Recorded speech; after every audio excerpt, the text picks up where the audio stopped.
ভাইরা আমার, কোরআন কারীমের সূরা নিসার 110 নম্বর আয়াতে আল্লাহ রাব্বুল আলামিন ইরশাদ করেছেন, আউযু বিল্লাহি মিনাশ শাইতানির রাজীম, ওয়া মান ইয়ামাল সুআন আও ইউযলিম নাফসাহু সুম্মা ইয়াস্তাগফিরুল্লাহ ইয়াজিদিল্লাহা গফুরুর রহিমা।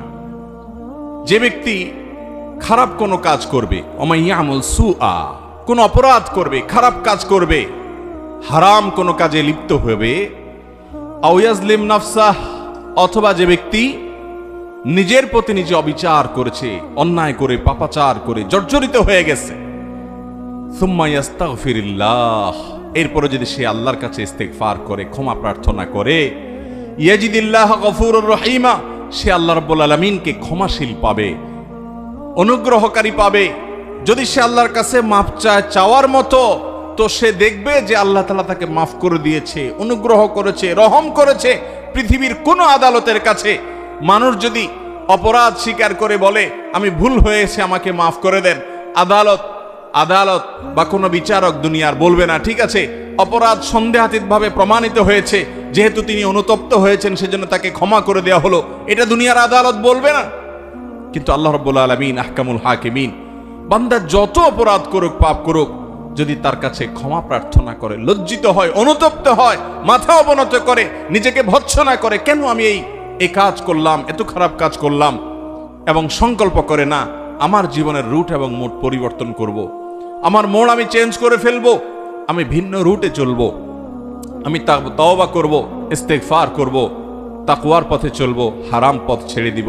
যদি আল্লাহর কোনো বান্দা মনে মনে এভাবে নিয়ত করেন, কোনো যুবক ভাই যদি এরকম প্রতিজ্ঞা করেন যে আমার রুট আমি চেঞ্জ করে ফেলবো, মোড় পরিবর্তন করে ফেলবো, আল্লাহ রাব্বুল আলামিন যত অপরাধ করুক না কেন সকল অপরাধ মাফ করে দিবেন।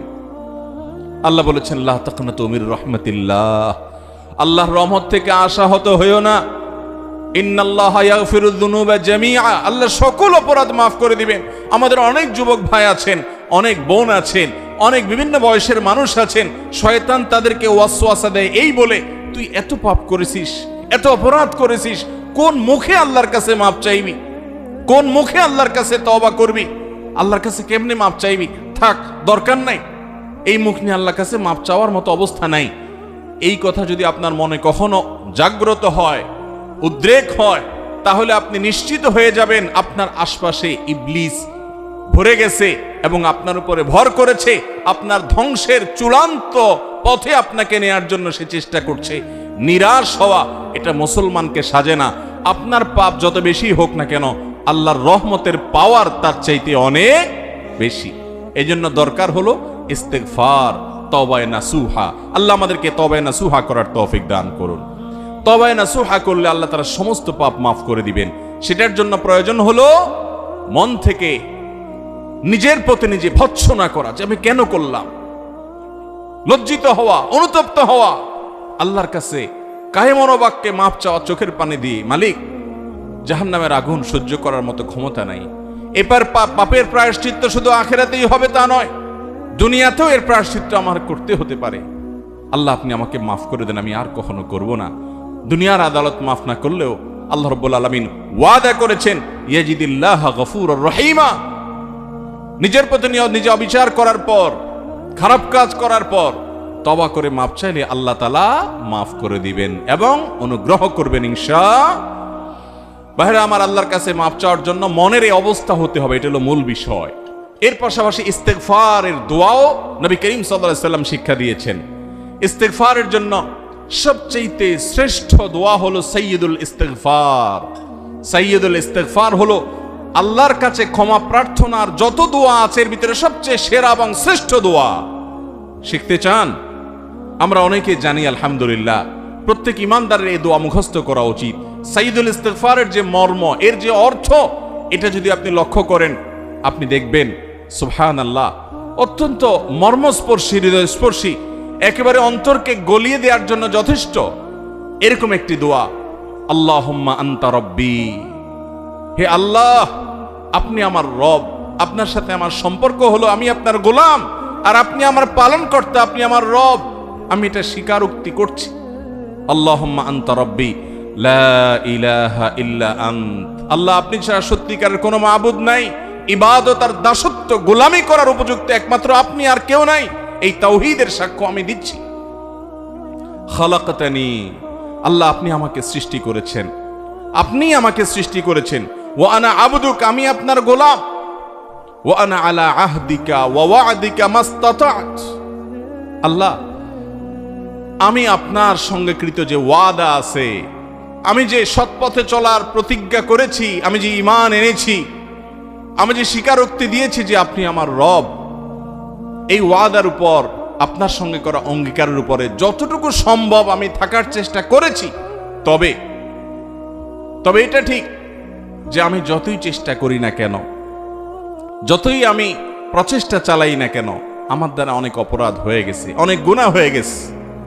আউযু বিকা মিন শাররি মা সানাত, আল্লাহ আমি যা করেছি পাপাচার, অপকর্ম, গুনাহ, অপরাধ, আমার এই কর্মের যে ফল হতে পারে, এটার যে চরম পরিণতি হতে পারে, এর যে ক্ষতি হতে পারে, এর যে অনিষ্ট হতে পারে, এটা থেকে আমি আপনার কাছে পানাহ চাই। আল্লাহ আমাকে যেন সেই ক্ষতি স্পর্শ না করে আপনি মাফ করে দেন।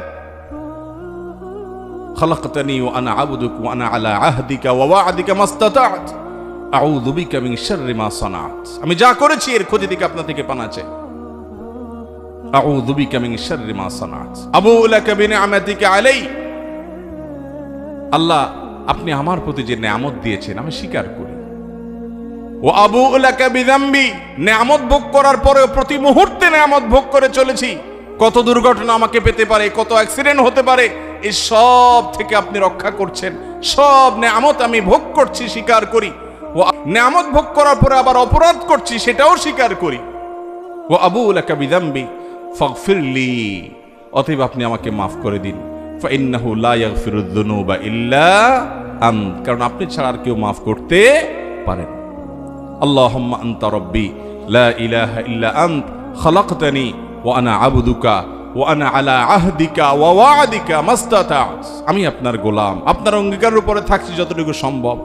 ওয়া আনা আবদুকা ওয়া আনা আলা আহদিকা ওয়া ওয়া'দিকা মাস্তাতা'ত আউযু বিকা মিন শাররি মা সানাত আবু লাকা বিনি'মাতিকা আলাই ওয়া আবু লাকা বিযামবি ফাগফিরলি ফাইন্নাহু লা ইয়াগফিরুয যুনুবা ইল্লা আন্ত। ভাইরা আমার, সাইয়্যিদুল ইস্তিগফারের অর্থের দিকে যদি তাকিয়ে এর অর্থ বুঝে যদি একটু পড়েন, কাষ্ঠ হৃদয়ও গলে যাবে, চোখে পানি আসবে, আল্লাহ তাআলার কাছে কেমন বাক্যে ক্ষমা চাওয়া হবে। এই সাইয়্যিদুল ইস্তিগফার যদি কেউ সকালে পড়ে অন্তর থেকে বিশ্বাস করে, আল্লাহর কাছে কেমন বাক্যে এভাবে নিজেকে তুচ্ছ এবং অপরাধী হিসাবে আল্লাহর কাছে প্রমাণিত করে, পেশ করে, উপস্থাপন করে যদি কেউ ক্ষমা চায়, তো নবী সাল্লাল্লাহু আলাইহি সাল্লাম বলেছেন, সকালে যদি এইভাবে কেউ পড়ে, দিনভর কোনো সময় যদি তার মৃত্যু হয় ওই দিনের মধ্যে, তাহলে সে ব্যক্তি আহলুল জান্নাহ বা জান্নাতের অধিবাসী হবে ইনশাআল্লাহ। আর যদি সন্ধ্যায় কেউ এইভাবে এরকম বিশ্বাসের সাথে বুঝে শুনে অর্থ সহকারে পড়ে, আর ওই রাতের ভিতরে কারোর মৃত্যু হয়, তাহলেও সে জান্নাতের অধিবাসী হবে ইনশাআল্লাহ। এই জন্য সকাল সন্ধ্যায় সাইয়্যিদুল ইস্তিগফার পড়া ছাড়বো না।